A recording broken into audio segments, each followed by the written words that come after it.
উজানিনগৰৰ যিজন ৰজা মহাৰাজ ৰজা আপুনি যেনেকৈ এইখন দেশৰ ৰজা তেওঁ হৈছে সেই উজানিনগৰৰ ৰজা তেওঁৰ নাম হৈছে হাকে ৰজা হাকে ৰজা এই হাকে ৰজাৰ এটা কৈ 7জন ল'ৰা সন্তান আছে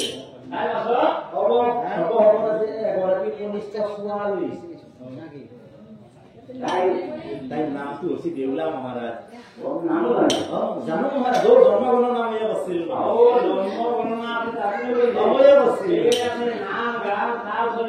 গোটেইখিনি জানো মহাৰাজ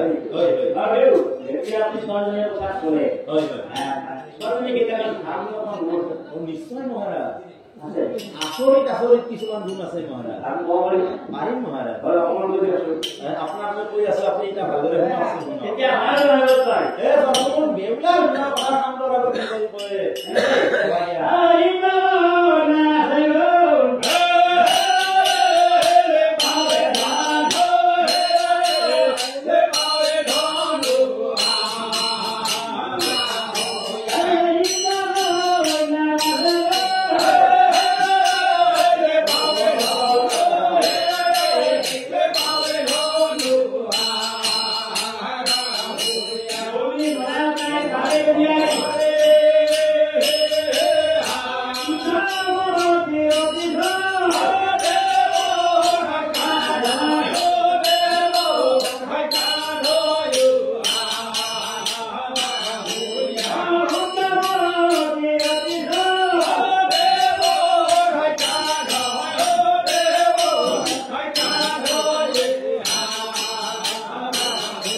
যিখন ঘৰলৈকে নেকি বিয়া হৈ যাব মহাৰাজ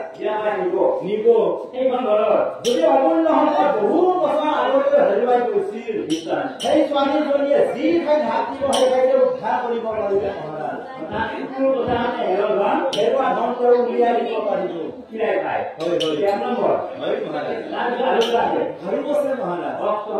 সেই ছোৱালীজনীয়ে আমাৰ এই মানৱ ভৰিৰে দেৱতাৰ ওপৰত যাব পাৰিব মহাৰাজ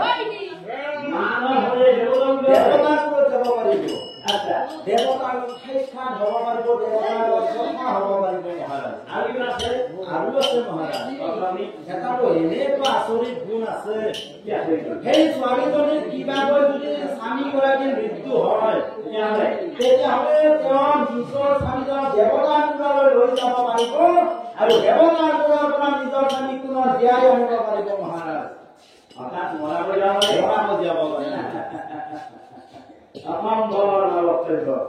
অসম্ভৱ কথা বলে মোক ভুল হৈছে অসম্ভৱ কথা নহয় মহাৰাজ মই যিখিনি কথা কৈছো একেবাৰে সত্য কথা কৈছো সত্য হ'ব নোৱাৰে কোনো মানুহে মৰা দিব নোৱাৰে দেৱতা কৰিব নোৱাৰে অৰ্থাৎ আপুনি মোৰ কথাখিনি তাৰমানে বিশ্বাস কৰা নাই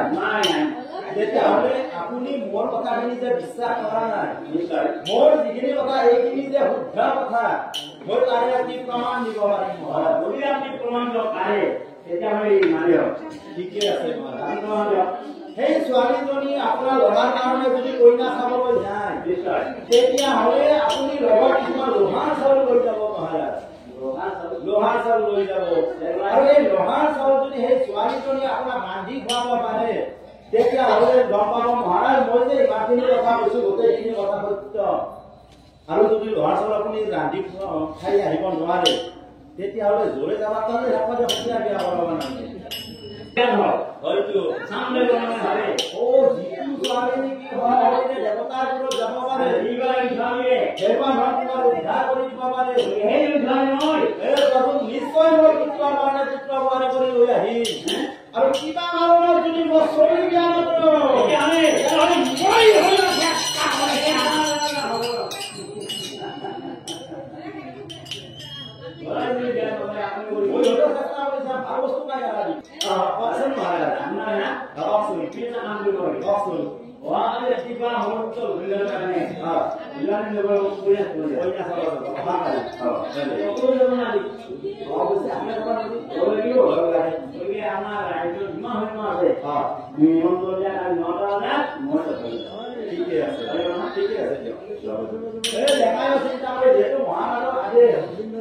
মানুহখিনি নাথাকিল এইবুলি জয়ধৰটো বান্ধৰ বুলি লৈছিল